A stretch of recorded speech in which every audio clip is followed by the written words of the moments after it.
What's up, Rebel fans? I had a lot of fun making this episode. It is the all-time starting five for every single UNLV basketball head coach. So the players that played for that coach in their respective era, all-time starting five. So I go over this episode and then I transition into a very interesting interview that I had with my 9-year-old nephew. Give it a chance. Just give it a few minutes. I think his answers are very interesting and also pretty funny at times. So I think it's worth a listen, and hope you enjoy.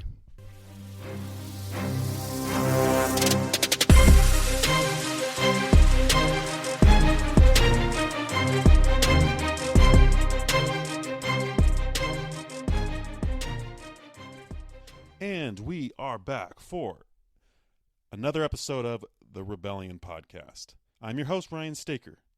Okay, so the episodes I release and record, they tend to be one of two different types of episode, two different categories, if you will. One is basically everything in the now, so everything going on with the current team, the current roster, the current coach,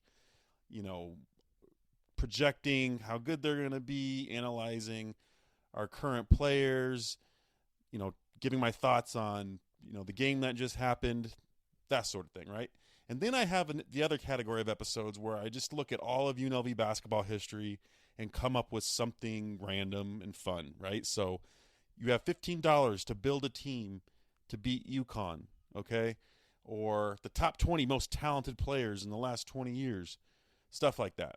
Or my top 5 most pleasant surprise players or players that exceeded expectations, or my top 5 players that unfortunately were disappointments. If you haven't heard any of those episodes yet, please go give them a listen. They're a lot of fun, all right? So today's episode, I decided to do another fun one, all right? So it got me thinking about all the coaches we've had in UNLV basketball history, and each coach brings memories with them, right? So, how good were they or how good were they not? Their personality, what was there hype surrounding their name when we brought them in? Did they meet expectations? Did they not? All the different players that played for those coaches. Okay? And so that's what I'm doing, right? So it got me thinking it would be fun to create an all-time starting five for every UNLV basketball coach that we've had. Okay? So all the different players that played for those coaches, making my ultimate starting five within that pool of players, all right? So I narrowed it down to 8 coaches. Okay, I didn't count interim coaches, so Max Good, Todd Simon. I left TJ Otzelberger off of it because he coached one full season, and then the season after that, I don't even count. It was COVID. They didn't play a lot of games. He was in cruise control, didn't give a shit. So I left TJ Otzelberger off of this list, right? So I came up with 8 coaches: Jerry Tarkanian, Rolly Massimino, Bill Bayno, Charlie Spoonhour, Lon Kruger, Dave Rice, Marvin Menzies, and Kevin Kruger. All right, so the all-time starting 5 for each one of these players, each one of these coaches. All right, so first we're going to go Jerry Tarkanian at point guard, Greg Anthony, 6-foot guard. At 2, Reggie Theus, 6'7" guard. At 3, Stacey Ogman, 6'8" forward. At 4, Larry Johnson, 6'6" forward. And 5, Armin Gilliam, 6'9" forward. Okay, this lineup is pretty stacked. I mean, these are 5 Hall of Fame, retired jersey, superstar players. Now, in terms of how they fit together, Reggie Theus was a really tall guard. He was a very smart, versatile player. I think he could start at shooting guard, no problem. Armin Gilliam was a forward more than a center, but he could easily play center, right? And also one of the greatest players in UNLV history. If he's not number 3, he's number 2. Okay, it depends on, who you'd put at number 2 out of Armin Gilliam and Stacey Ogman. And then Stacey Ogman, the plastic man, at the 3. We already know that this team would play great together just because, 3 of them already did play great together. Okay, and then you fit Reggie Theus and Armin Gilliam in there, and yeah, this team, how would they do in college basketball? They would win the national championship easily by 30, 40 points. Like, they'd be extremely dominant. All right, next, we have the all-time starting 5 for Rolly Massimino. At point guard, Didon Thomas Sr., 6-foot guard. At shooting guard, Reggie Manuel, 6'3" guard. At small forward, Isaiah Ryder, 6'5" guard slash forward, because he could play forward too. He was a strong dude. At 4, Everett Gray, 6'7" forward. I think Gray was more of a small forward, but we're going to go a little analytics on this one. We're going to put him at the 4. And at number 5, Kebu Stewart, 6'8" center. I apologize. I'm not quite sure if I'm pronouncing his first name right. I know the name Stewart. I just can't remember how to pronounce his first name. So he's running center for us. I remember he had a really big year. Massimino's second year, put up some big numbers. All right, so Bill Bayno, the all-time starting 5 for Bill Bayno. At point guard, Mark Dickel, 6'2" guard. As shooting guard, Sean Marion, 6'7" forward. So Sean Marion was more of a forward than a shooting guard, but he was so athletic and so talented, he could do it. He could play shooting guard. At 3, Tyrone Nesby, 6'6" forward. At power forward, Keon Clark, 6'11" forward. At center, Cass Kumbala, 6'9" center. Yeah, this team is absolutely loaded. Okay, it has a good combination of very athletic, talented players, and then you have Mark Dickel out there dropping dimes, and then you have a true center at Cass Kumbala, who I think would do just fine playing with the more talented Marion and Clark. That's a really good starting 5. Okay, now let's go with Charlie Spoonhour's all-time starting 5. At point guard, the legendary Marcus Banks, 6'2" guard. At the 2, Lou Kelly, 6'5" guard. I remember when the backcourt was Lou Kelly and Marcus Banks. That was a lethal backcourt. They both averaged around 15 a game, I remember. Lou Kelly was just big. He just had really good size for a shooting guard. Loved watching him play. And then at small forward for the Charlie Spoonhour team, Romel Beck, 6'7" forward. Romel Beck is another player I don't talk about enough. He was really good, and he had good size. He's another guy that I feel like had a legit opportunity to be an NBA player. I think probably just didn't quite have enough defense, didn't quite have enough athleticism, because he was a stud. The dude could really light it up. At power forward, Odarte Blankson, 6'7" forward. And at center, Dalron Johnson, 6'9" forward. Okay, Dalron was definitely more of a small forward, power forward than a center, but we got to do what we got to do to fit the best players into this lineup. And because he's 6'9", he can hold it down, especially in today's day and age. If Dalron Johnson would actually be a great center in 2024 with analytics, taking the ball out to the three-point line and stretching the defense. Oh God, I would love it. Absolutely love it. So that was the all Spoonhour team. Okay, let's go with Lon Kruger at point guard. 6'3" guard Kevin Kruger. At shooting guard, 6' guard Wink Adams. At small forward, 6'8" Chase Standback. At power forward, 6'9" Louis Amundsen. And at center, 6'9" Joel Anthony. I really love this team. Like, they may not be the most talented team of all these teams I'm comparing it to, or all these starting 5s I'm comparing it to, rather. But they just fit together great. We already know Kevin Kruger and Wink Adams fit together perfect, because Kevin was a true point guard. Wink Adams was a shooter. Kevin could also shoot really well. Chase Standback, I mean, that guy could just fit in well with pretty much any offense. He was a pretty decent defender. He was a very tall wing, and he's a really good shooter. So that's 3 dudes on the backcourt that can shoot. And then Lou Amundsen and Joel Anthony, also a great fit. I mean, those are 2 post players that have really good size, really good athleticism. Amundsen and Joel Anthony can both block shots. Amundsen can score a little bit, and then Joel Anthony is just an absolutely incredible defensive player and can also rebound a bit too. So I'm loving that Lon Kruger starting 5. Wow.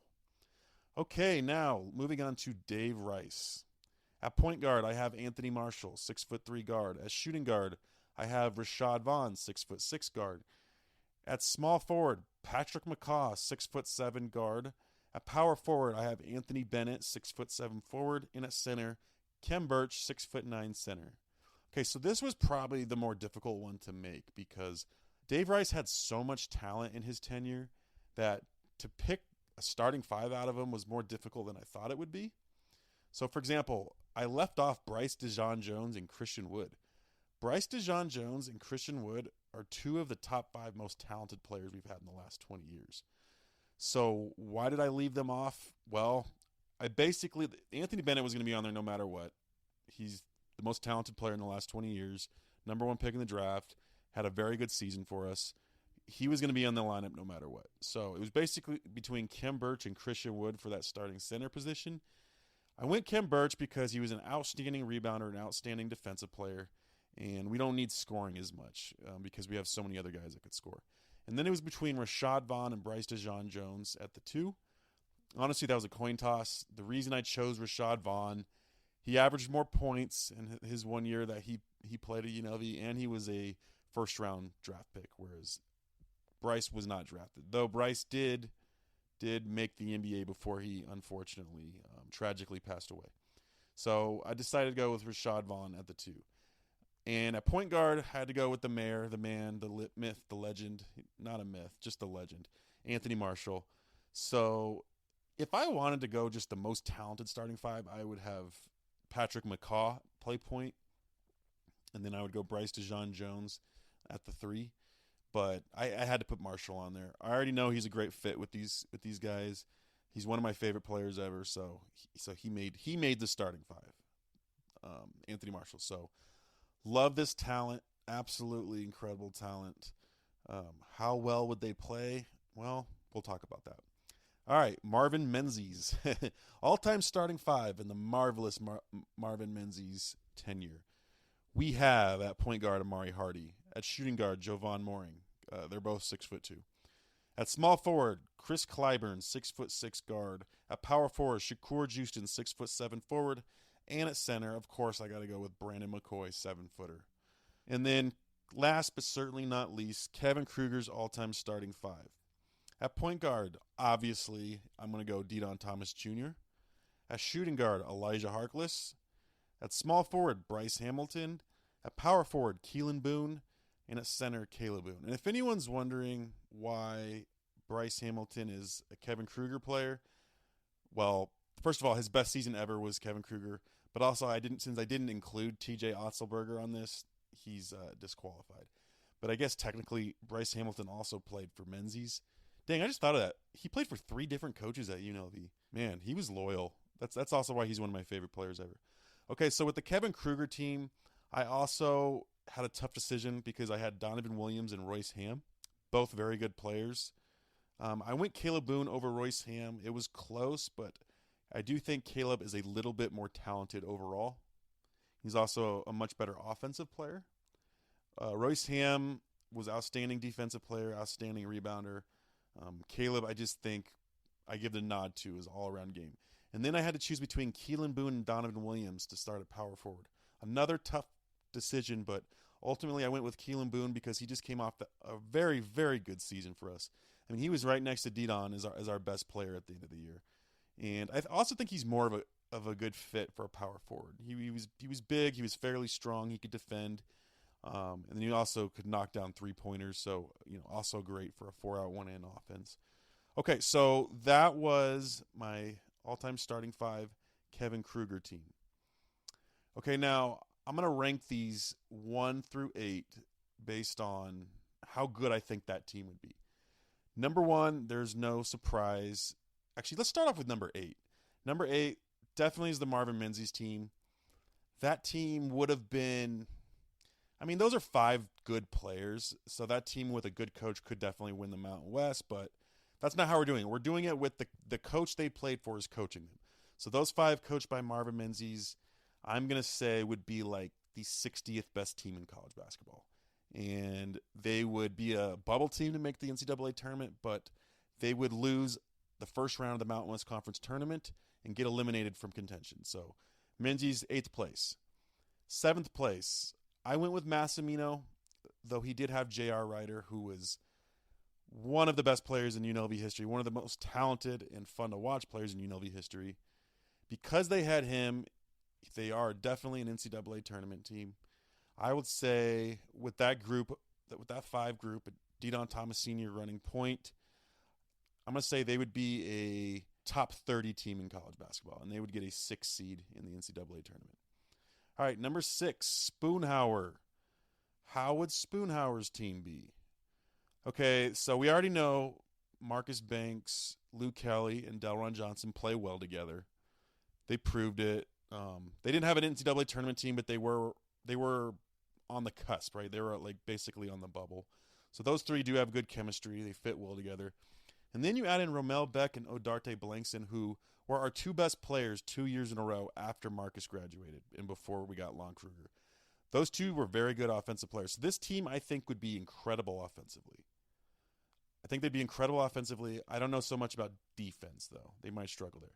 So I think they would be, I would say, a top 12 team in college basketball. They would get a 2 or a 3 seed in this NCAA tournament. Okay, number 5, I have Kevin Kruger. It was really close to go of who I would pick between Spoonhour and Kevin. They're both pretty similar.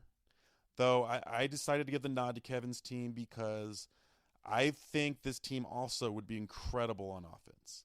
Elijah Harkless was our only good offensive player a couple seasons ago, averaged 19 a game. Deon Thomas, obviously no true point guard, can do a little bit of everything. Bryce Hamilton, one of the greatest scorers in school's history. So you add Elijah Harkless and Bryce Hamilton together, who are two of the best offensive players we've had in the last 30 years. I mean, that's great offense. Then you have Keelan Boone out there defending and hitting threes. Caleb Boone, we wouldn't even need him to score that much, but he can. That's another guy who's a go-to guy. So this would be a top 5 team in college basketball offensively. And defensively, I think they would be solid. I would say a little bit better than Spoonhour's team. So at number 5, I'm going to say Kevin Kruger's team would be a top 10 team in college basketball. They would get a 2 seed. Now I'm going Dave Rice. They would be the most talented team in college basketball with Anthony Marshall, Rashad Vaughn, Patrick McCaw, Anthony Bennett, Kim Burke. That's 5 NBA players, 5 athletes. They, just off their talent alone, would win 30-plus games. They would be a 2 seed, but they would unfortunately get upset in the NCAA tournament to a much lesser talented team just because Dave Rice just could not figure out a way to get the most out of his players. I hate to say it, but it's true. So that's Dave Rice, his team coming in at number 4. At number 3, we got Billy Bayno's team. So basically 2 talented freaks and then complemented by some really good players. Mark Dickel, Kaskambala, Tyrone Nesby, 3 very good borderline NBA player type talents, combining them with Sean Mayer and Keon Clark, who were 2 of the top 3 or 4 most talented players in school history. I'm going to say they're a 1 seed, but they're going to lose in the national championship game to a team that just plays smarter than them. All right, so that was Bayno. And then Lon Kruger, Kevin Kruger at the 1, Wink Adams, Chase Stambeck, Lou Amos, and Joel Anthony. Absolutely love that team. They're winning the national championship, and they're going to be a 1 seed. And then last but not least, well, obviously not least, it's number 1 ranking. Tarkanian team, I already said it. They'd go undefeated. They'd beat everyone by 30 or 40 points. So, all right, guys, that was it. That is my all-time starting 5 for every coach we had at UNLV basketball. That was definitely a fun to make. I definitely enjoyed making those lineups. Let me know what you think, and we'll see you next time on the Rebellion podcast. I have my 9-year-old nephew, Jackson. Jackson, how you doing today? Good. How are you? Doing well, thank you. So I appreciate you coming on here to do this with me. My pleasure. I think there's a lot of people out there who probably don't really know what it's like to be a 9-year-old. They don't know how you see things through your perspective and all that. So we're just going to get to, well, obviously I already know you, but I'm going to let the world get to know you a little bit better too. And I'm going to ask you some questions and we're just going to talk like a regular conversation. Does that sound good? Yeah.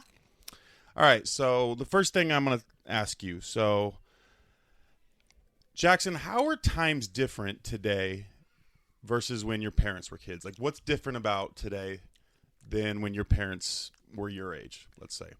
Well, today there are usually like lots of books that you can have at home and things, but usually back when my parents were kids, you usually had to just go to the library and you really didn't have any books at home. Also, there's technology these days, so that's a big difference. And some things like there was more like food and restaurants places that weren't like there back in the 1900s. No offense to my parents. The 1900s. I love that. That's awesome. No offense to mom and dad. I love them.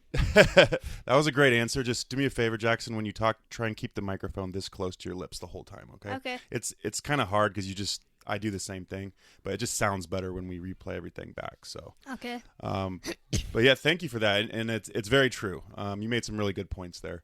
There's a lot of things that we have available to us now in terms of technology, with phones and GPS, that we didn't have back when I was a kid or when your parents were a kid too. Right. So, yeah, that's very true. Okay, I'm gonna ask you, describe what your family is like to someone who doesn't know them. Like, how would you describe your family? Okay, so my dad's a good person. He usually helps me a lot with, like, baseball. He tries to help me with my homework if I don't know some problems, but he usually doesn't know because he says that he doesn't get what they do these days. Mom is really nice, and she's really funny, too. My sister, Harper, she can be annoying at times, but she's really sweet and smart and funny for her age. And then my brother, Maddox, he is cute, funny, and insane. I love that. The way you describe them, I can tell how much you love them, and it just kind of paints a perfect picture of your relationship with them. So that was great. Thank you for that. Yeah, you have a great family, great loving family, and a lot of kids out there don't have loving families, right? So right. That's one way that you and I both are blessed in that sense. So very, very good. All right, let's see. What do we got next? All right, this will be a good one. If you can, Jackson, can you do an impression of your dad? Okay. Jackson, don't drop your hands. Keep your eye on the ball. Watch the ball hit the bat. That's good. That was good. I mean, I'm sure you listeners could figure that out. That was a baseball reference. So, right. Yeah. Jackson's dad, my brother-in-law, definitely loves coaching baseball and working with Jackson a lot. So that was good, though. I enjoyed that. Okay. What is something embarrassing that happened to you? Can you share a time that you felt embarrassed by something? So one time in school, so this was the first time my water bottle ever fell in school, and I was just minding my own business, but I think my water bottle was too close to the edge or something, because then it fell over and spilled. For a few seconds I was embarrassed and didn't know what to do because everyone was staring at me, and I just went and got some paper towels, and other kids by me did too. Nice. Yeah, I was a kid that I feel like I got embarrassed so easy. I was nervous, I was awkward, I was shy. You're a lot more of a cool cat, so to speak, than I was when I was your age. So yeah, it makes sense that you were only embarrassed for a second, and then you're like, it's not a big deal. I'm just gonna clean it up, right? Right. That was good. Thank you for sharing. All right, so I got a scenario for you. You know what a scenario is, right? Like a situation, problem. Yeah, perfect. Okay, so you are going to be stranded on a deserted island for 1 year. Okay. All right. In 1 year, a boat is going to come rescue you. So all you have to do is survive for a year. You're allowed to bring 3 items with you on this island to keep with you, to have, right? The only rule is the items have to fit in a big backpack. So you can't say, I'm going to bring a boat and just sail out of there, or I'm going to bring a giant tent, or I'm going to bring a truck. Like, it has to be something that fits in the bag. Okay. And there's no loopholes. All you have to do is survive for 1 year. And then at the end of 1 year, let's say you get $1 billion. So what 3 items are you bringing with you onto that island? Well, obviously I'd bring probably a pack of food. And then I would bring a bottle of water, mainly because if you drink half seawater and half purified water, you can survive for a really long time. And last, I would bring a towel because I could probably attach it to a tree or something and make shelter. That's very smart. So when you say pack of food, what do you mean specifically? Probably something that would be really sustainable, keep me alive for a bit. Okay, because my thought process is you have to live for a whole year off of it. So what pack of food could you bring that you could live for a year off of? I'm thinking more so you need a way to catch food on the island, whether it's catching fish or hunting deer or something like that. So I was thinking actually I'd bring a hunting knife instead of food. Perfect. That's what I was looking for. And then you said you'd bring a bottle of water. Is that bottle of water supposed to last you for an entire year? Yeah, you can actually survive for a really long time if you drink like half purified water and half seawater. Okay, yeah, you did say that. Okay, very cool. That was actually a great answer, and I've interviewed kids. I shouldn't say interviewed. So I'm a teacher, and I do writing prompts. So I give kids things to write about. And I've asked them that same exact scenario, and I've got like the most ridiculous answers ever. Can you tell me about a few? Yeah, like someone said they're going to bring their iPad, but there's no electricity out there. Right. So this kid said he's going to bring sushi because he wants to eat sushi on the beach, even though there's already fit live fish there. It's like these kids aren't thinking. So you were actually analyzing the situation and coming up with reasonable things to bring. So yeah, that was great. I have a backpack that I pack for hikes in case I get like lost or something. Yeah, so I guess you can have the backpack free, since I said you can bring anything that fits in a backpack. So I guess that can be your fourth item, to have the backpack. How's that sound? Yeah, that sounds good. All right, Jackson, what do you think your life will be like in the future? Like, how do you envision your life as an adult? Like, how do you picture it? So I know most people envision it like with like a bunch of robotic stuff, but I just imagine myself with a new house and then maybe with a wife or kids, and then I'm going to work. I imagine myself as either a veterinarian or an archaeologist. That was a very mature, grown-up answer, because I'm sure a lot of kids your age would say the most outrageous things ever, like, I'm going to be a famous actor, or I'm going to be the president of the United States. And there would be nothing wrong if you gave that answer. Right. But I think yours was more realistic, which shows your level of maturity. Thank you. All right. So this is going to be a fun one.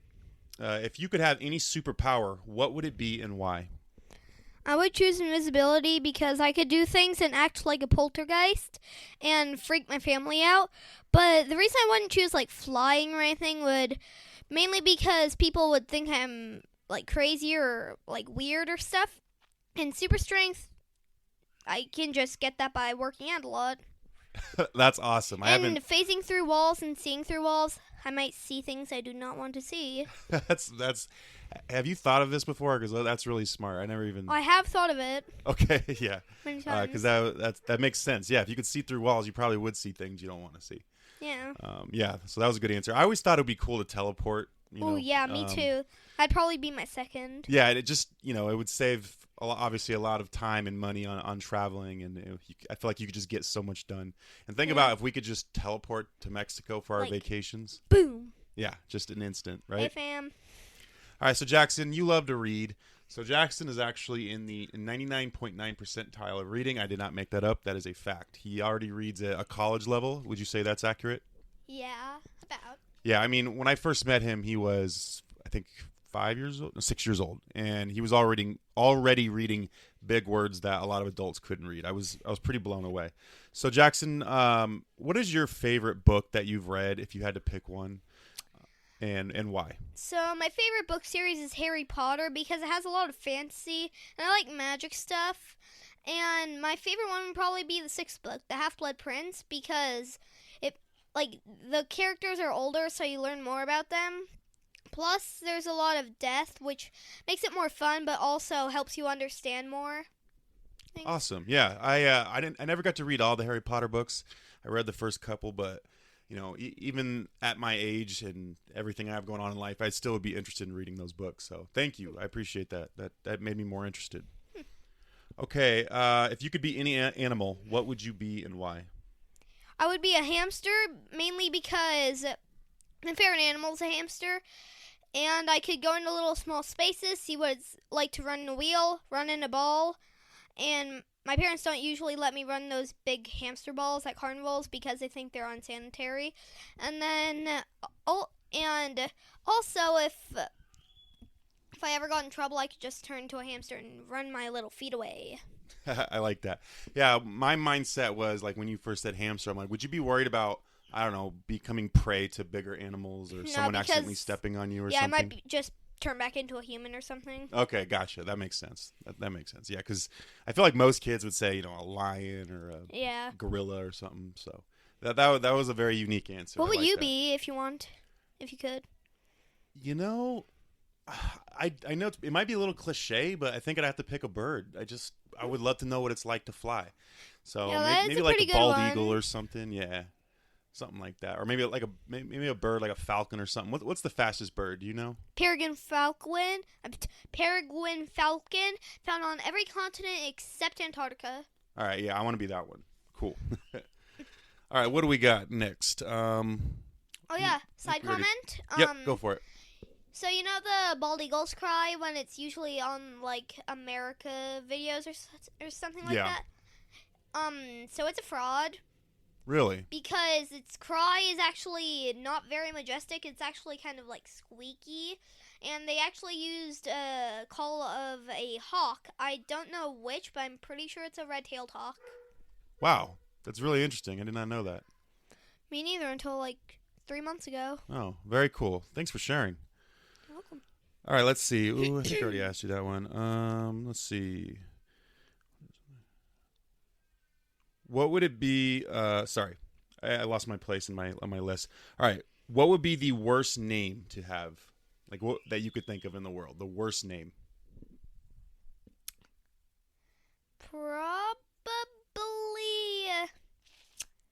Probably maybe like rabbit for me because no offense to rabbit lovers or people who have pets as rabbits, I just really don't like them because of something at recess one time.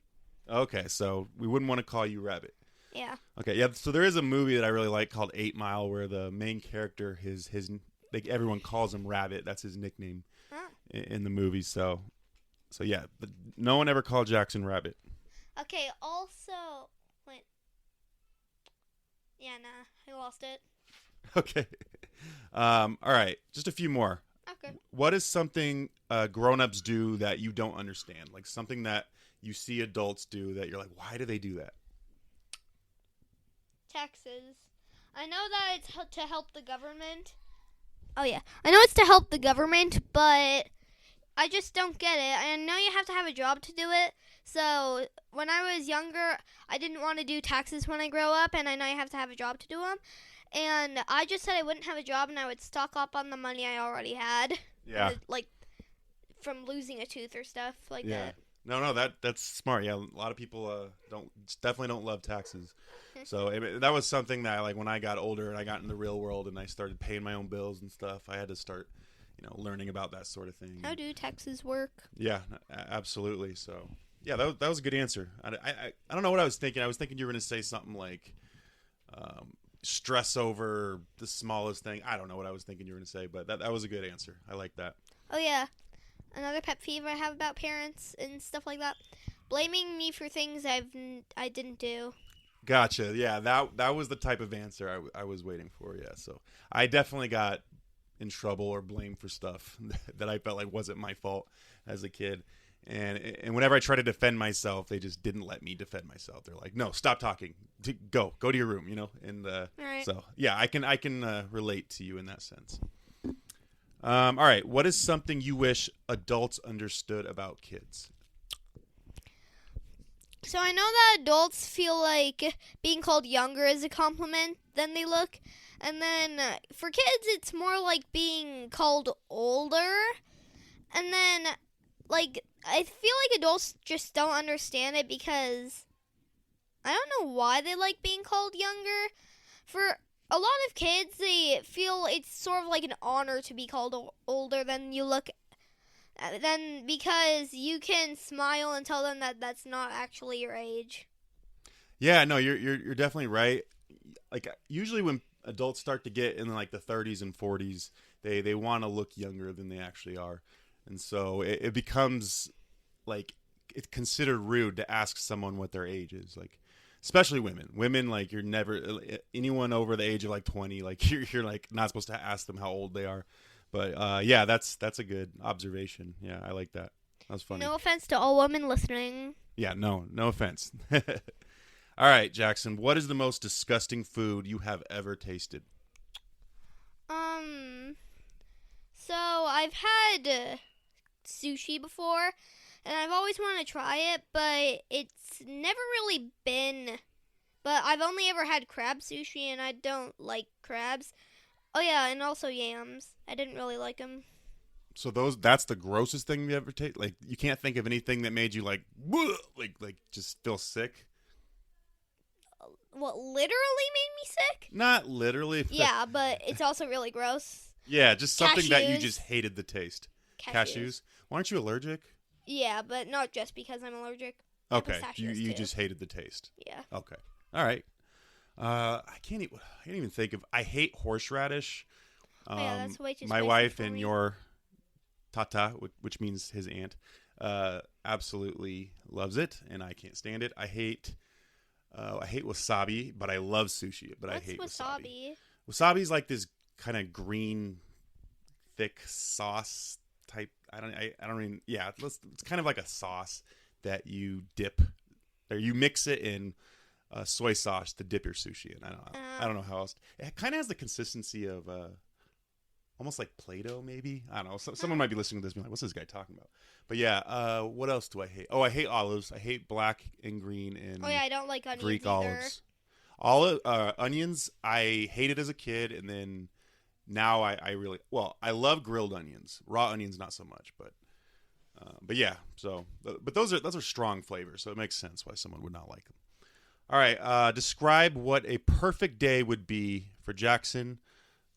Starting from right when you wake up in the morning to when you go to bed tonight. I want you to describe your perfect day. How would it go? What would it look like? It would probably be when I don't have school. So as soon as I wake up, I'll stay in bed longer.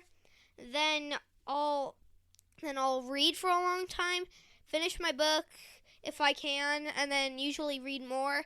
And then sometimes I turn my TV on, and then when we get up, I'd like to go to the park or someplace like, I don't know, like playground or something, and just jump around, play. And then I'd like to go home and or offices. I like playing with office supplies like erasers, paper clips, stuff like that.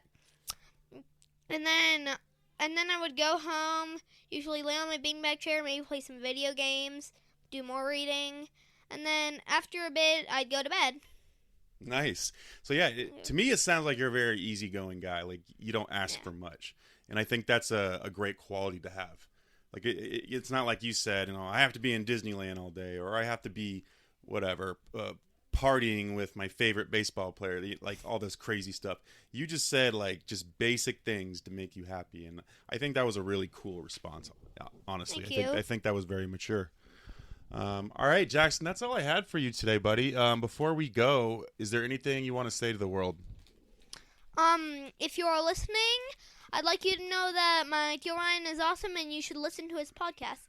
And can I ask you a few questions? Absolutely, go for it. Okay, so the first thing I would like to know, what football team do you like in the Pro League? So, I'm a Las Vegas Raiders fan. I know, it's not the best time to be a Raiders fan. Growing up, I never had a team, and then we got the news that the Raiders were moving to Vegas, and I was all in at that point.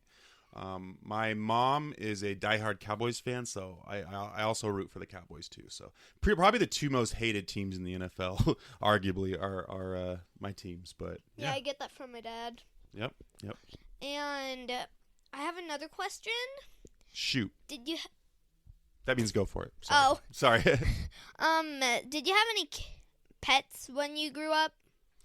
I did. I had a cat. I had dogs. I had one dog that passed away when I was like 10, and then I had another dog that passed away like 5 years ago when I was like early 30s. That was like, I'm sorry. That dog made it like 15 years or something. But yeah, I also had rodents. I had rats, mice, hamsters, goldfish. Wow. Never any reptiles, but yeah, that's about it. Okay. And I have one last question. All right, let's hear it. What would be your perfect day? Well, I think it would start off being I wake up not super early, but not too late because I don't want to sleep my day away. Somewhere maybe like in Southern California where I just get that beach breeze to wake up to. Just that really nice, cool weather. I have a cup of coffee overlooking the beach. Maybe with my wife sitting right next to me and my kid, playing with something. and then we go for a walk, nice long walk. I go get a workout in at a really nice gym. Let's see. I don't know. Yeah, just hang out with family. Just do fun games, and that's really it. I can't really think of anything else. I like that maybe answer. go out to a nice dinner, and just spending that quality time with the people you love the most. And I love the beach. I love good weather, and so I think combining those would be like, for me, it would be like my perfect day. I love that answer. And then maybe finishing the day off watching some really good movie on Netflix or something, with having some popcorn or some hot chocolate or something cool like that. Yeah. But yeah, that was a good question. Thank you for that. You're welcome. All right, that's all we have for today with the Rebellion podcast. I want to thank you again, Jackson, for being a part of this. I really appreciate your appreciation, and I'd love to have you on again sometime. How do you feel about that? I'd love to go on again sometime. All right, thank you so much, and we'll talk to you guys soon. Have a good one. You too.